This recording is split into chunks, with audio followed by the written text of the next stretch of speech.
What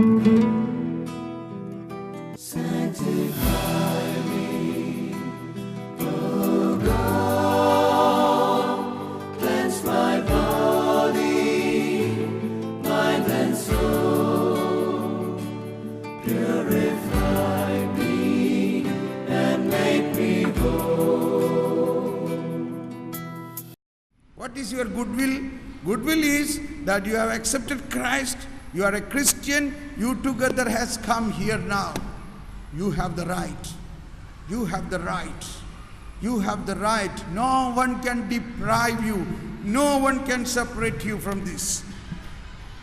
A little more, which I need to explain it later.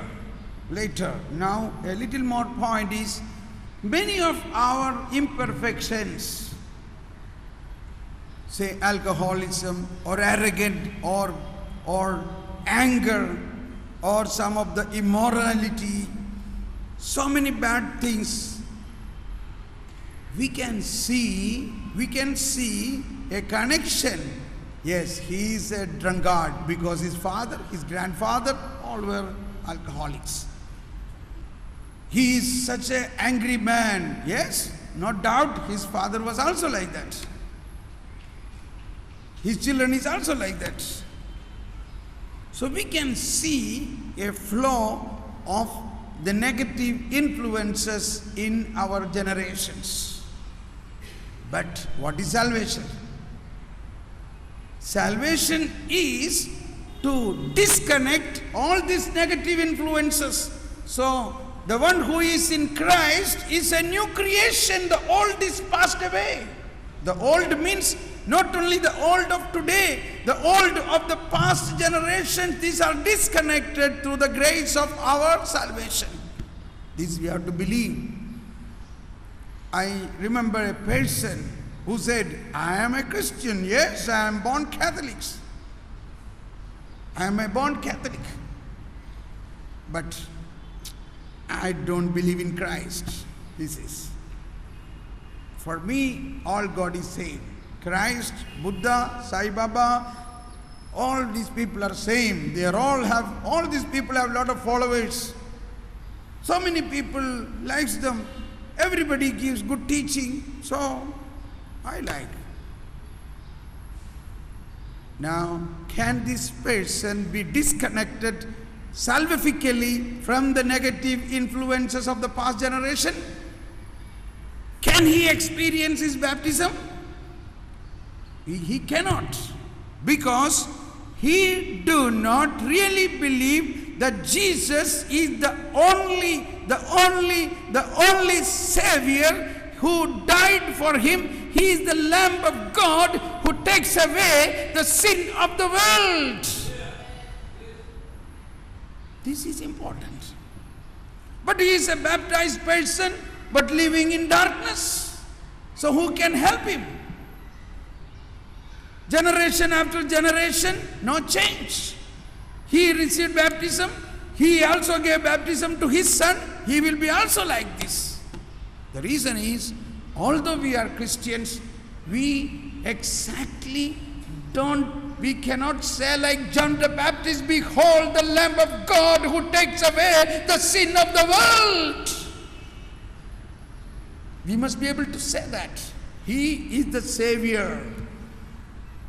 So, this is a little more area which I will deal it tomorrow. But first, we will do today our own situation now. Then we have to do to disconnect the negative influences flowing generation after generation into our family. And we are seeing our children are doing so many bad things and we are not able to control them. We tell them, my son, don't do this, don't do this, don't do this. They say, Mama, Papa, please don't talk about God and other things. When I become old, I will do like what you do.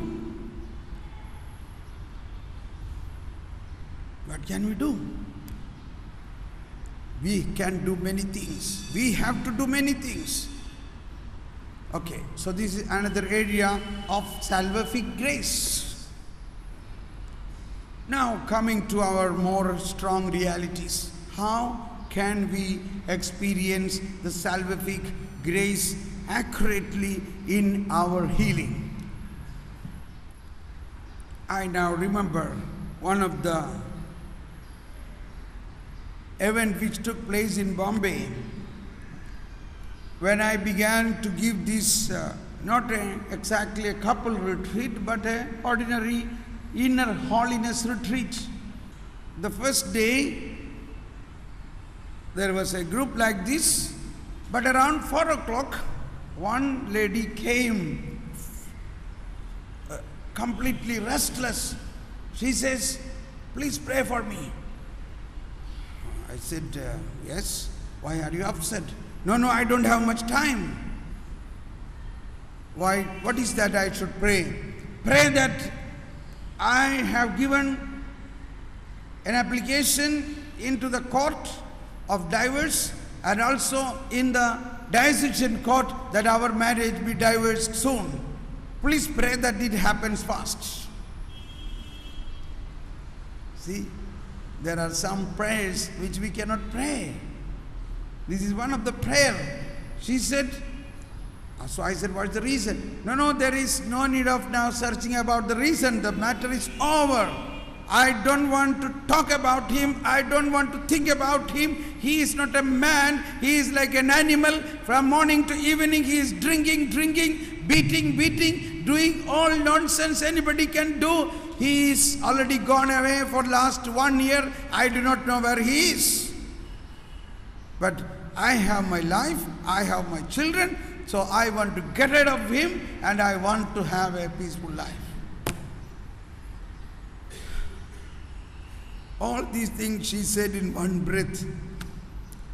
I felt great compassion for her. Compassion.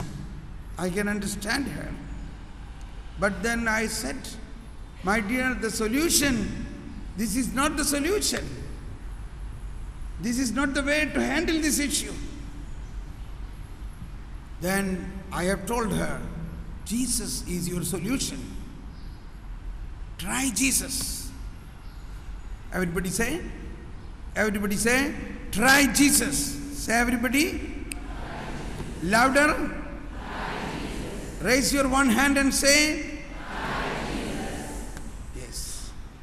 I remember a few days back in a homily, a priest was telling that after the Second World War, there was a survey.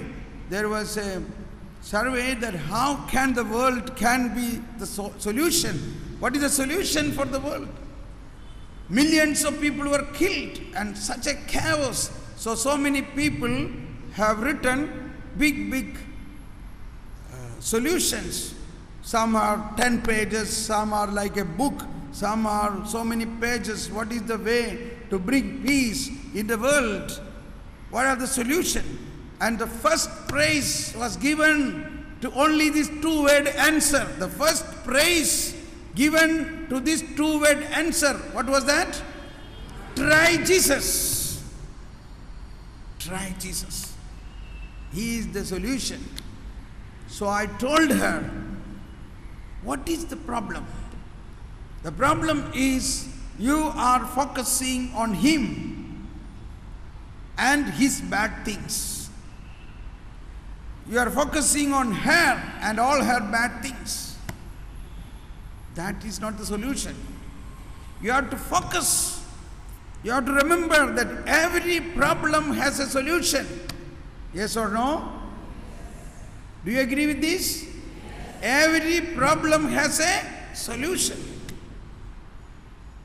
But you have to seek the wisdom. Oh God, show me that. Every problem has a solution. Now this is a big miracle, this event. I told her, sanctify yourself, accept Jesus, and accept him. Impossible. Eh? But then I told her, please sit down. What is your background? What is the background of the husband? And he said, his background is, his father was also an alcoholic and a womanizer Then I told her, so it is not his fault then. He was born from such a negative situation, so this is coming to him. And in all probability, if we do not do right measure of correction and healing now, your children may also have the same nature. Oh my God, it was a shock. What? No, my children should not be like my husband's. My dear, be realistic. Yes, it is possible. Your children should not become like your husband. That is the plan of God. He must become a new creation. But then who can do it? Not you, nor your drunkard husband. Who can do it? Only Jesus. But when I said this, that your son may inherit this negative influence, that really made her an awareness. Yes, there is possible. Because the same thing is repeating. And I told her, in her life, she has not received any love from her parents. That is her. She said, I have never enjoyed. My father has never hugged me. My mother never loved me. She considered myself as a servant, and she used to shout, she used to do this. I said, you are also doing the same thing. You are also shouting. You are also not loving. You are also not compassionate.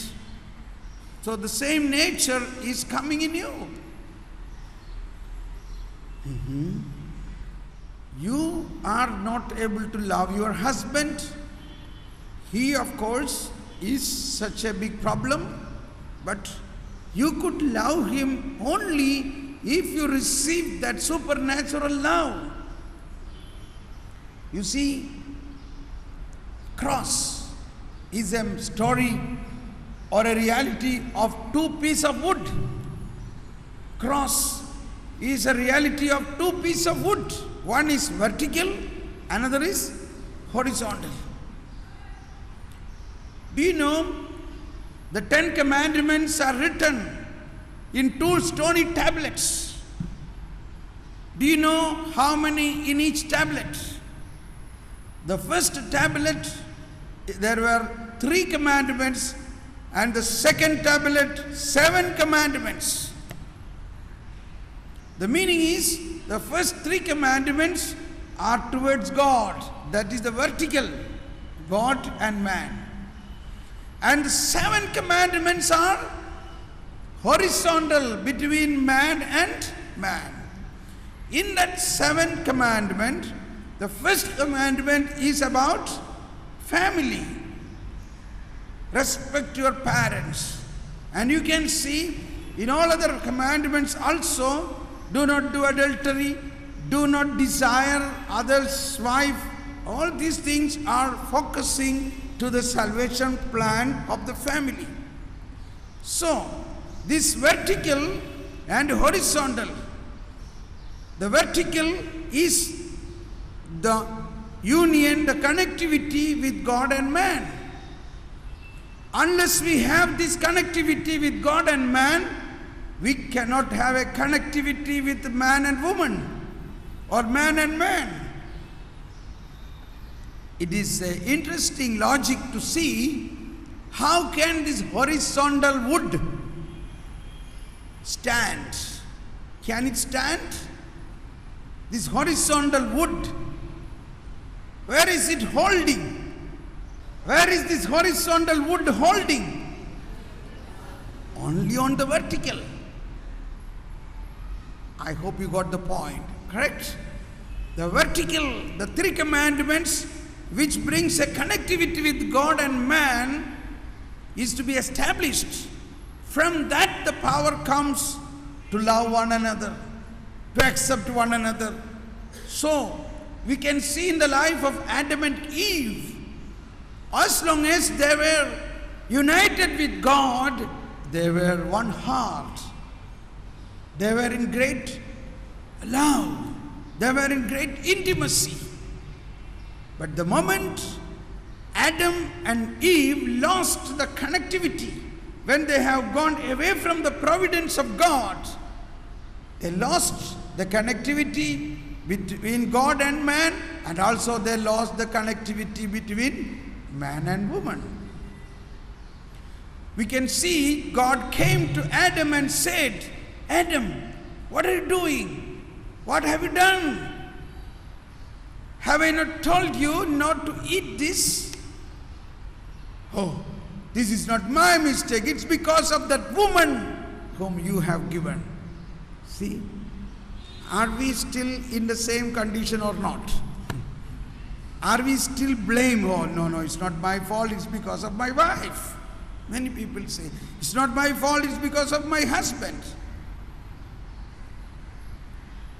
So, the point I want to bring home, we become more close to God. That is the vertical wood on which our horizontal wood, that is the relationship between man and man, can hold on.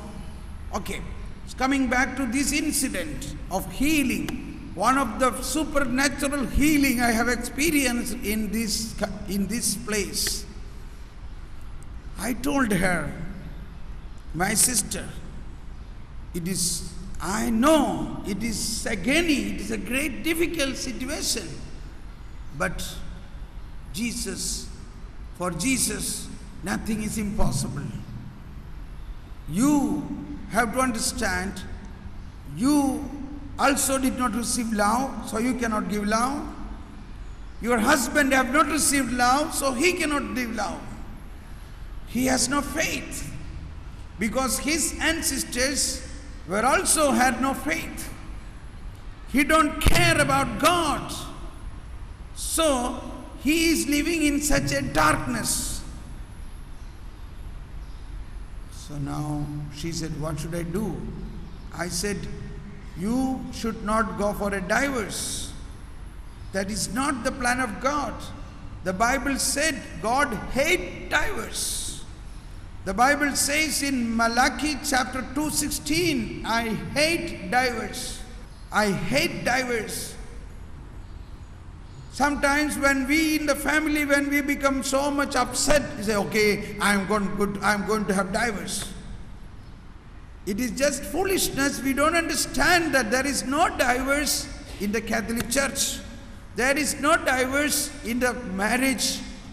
There is not possible. Divorce is not possible, because I read out a text, the reality of marriage, paragraph 6640, which says, church has no authority over marriage.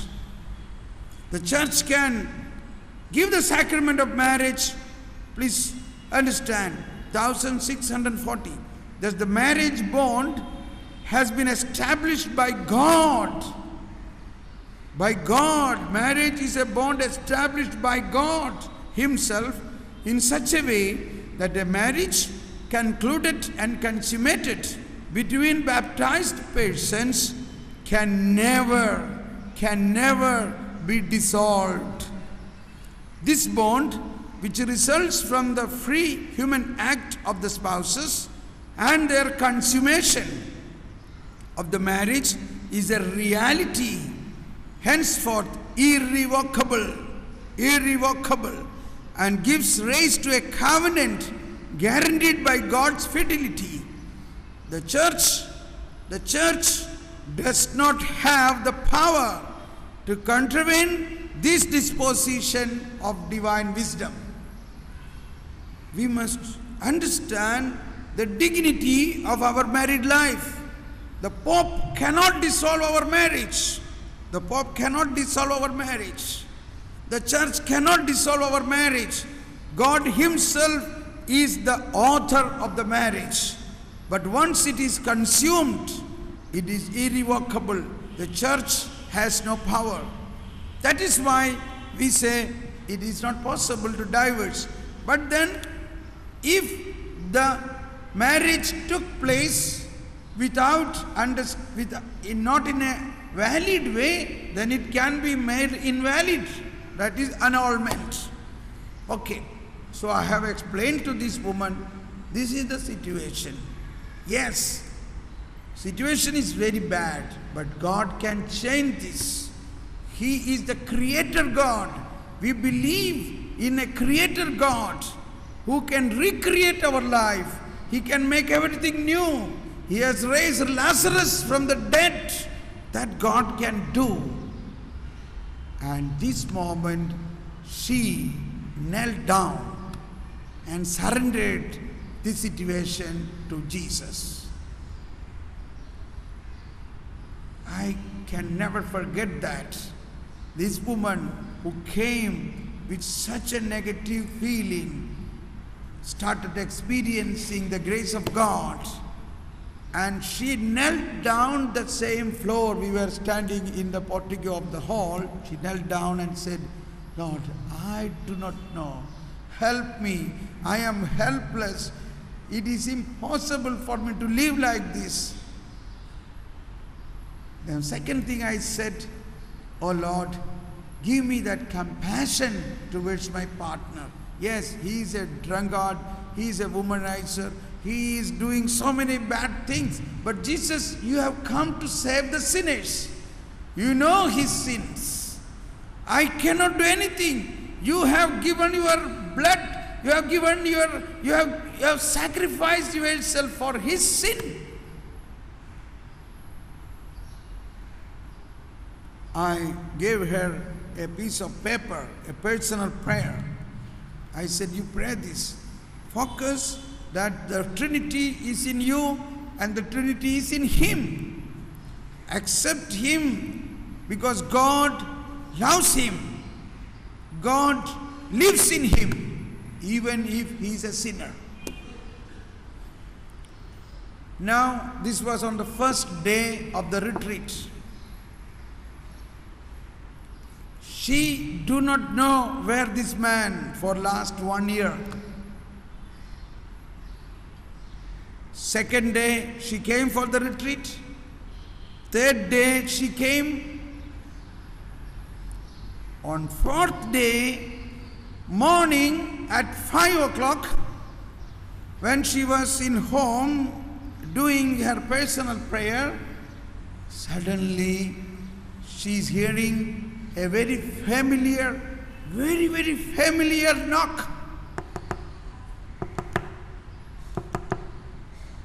You know, when your husband knock on the door, don't you recognize it or not? Even when your husband press the calling bell, you know, and you will say, look, Papa has come. The same way, when she heard this knock, she realized, yes, this husband has come. For 1 year, they had no contact. But now, this man standing at the door and crying, he said, I am sorry. Forgive me. I am sorry. How this can happen? She hugged him. She accepted him. And 9 o'clock, they both came and she started screaming and shouting, a miracle, a miracle, a miracle has happened. That my husband has come back. Real incident happened here. Then I checked back at what time, it's like John's Gospel, at what time he felt a turning point. He said, day before yesterday, evening at 4 o'clock. It was at that time exactly she knelt down here and prayed. At that moment, something happened in his heart. He was away, 3,000 kilometers away. He felt such a compassion for his wife and children. And he said, I must immediately go. And that night train he took, traveled 2.5 days and reached early morning. And even he says his parents said, no, it's of no use, don't go to her. She has already filed case against you. She has already filed case in the court for divorce. She filed case in the diocese. Now what is the use of you going? She will drive you out. No, I must go. She's my woman. She's my wife. It's my children. Who is speaking this now? This drunkard, this alcoholic, this womanizer is telling this now. And they reconciled. They felt. Then I led them step by step healing. The step by step healing is important. The first area we have recognized now what are the points good. But at the same time, God can remove Jesus is same today, is the same Jesus can go back to yesterday. No medicine can go back and heal our wounds of yesterday. No medicine, no psychological treatment can go back to the wounds of 50 years back or 25 years back. Medicine can heal. Today you have a wound, yes, you can be healed. But Jesus is eternal. He is same today and yesterday and future. He can go back to our wounds. So Isaiah says that through Isaiah the prophecy is this: I have come to heal the brokenhearted. I have come to heal the brokenhearted. How? Through my wounds, your wounds will be healed. Jesus received the wounds to heal our wounds. Pay attention. Pay attention. We surely have lot of interactions, hurt feelings in our marriage. It is very common in everybody's life. But we go back to the same person who wounded us for healing. Suppose I received a wound from my wife. After some time, if I go back to her, that cannot be healed. If you received a wound from your husband, you again go to him for healing. It cannot be healed. Who is the healer? Not your husband, not your wife. Yes, their participation is required. Their cooperation is required. But it is, the healer is Jesus. Jesus is the guarantee of our matrimony. We received the matrimonial covenant with the guarantee of his covenant. It is he who says, you are no more two, you are one. But yet, in many events in our life, we see we are no more two, we are even 2 or 3 or 4 pieces. We are broken to pieces. But so the first point is, suppose you receive a wound.